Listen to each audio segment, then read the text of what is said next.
кроватью на газетках лежали просто толпы вот этих вот помидор зеленых. И очень долго. Да, и созревали они уже только вот под кроватями, собственно говоря. Да. Ну, зато из таких помидор всегда можно сделать соус.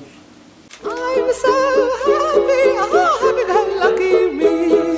I just go my way. Не знаешь, да? Ты меня не пугай. Зато я знаю. Добавить что-то, которое, чтобы быстро закипеть? Но он связывает это все как бы воедино, чтобы, ну, варенье не варили никогда, что ли? Вы что в варенье там добавляете у себя? Нет, ничего не добавляете? Ну, смотри.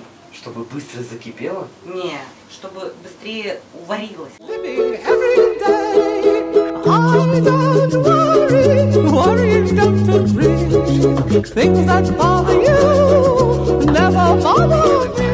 Рисовое масло абсолютно натуральное, Ну, правильно? Да. Но его добавить сюда или там в печенье и так далее тоже вредно. А ты, кстати, в курсе, Да? что пальмовое масло, оно вредно только при нагревании? А так, пожалуйста, пей не хочу. А в печенье что? В печенье, так оно же нагревается, ты же Ну, печенье. правильно. Ну вот. А так-то оно и не вредное совсем. Living in the sunlight, loving in the moonlight, having a wonderful time. Чтобы казалось, что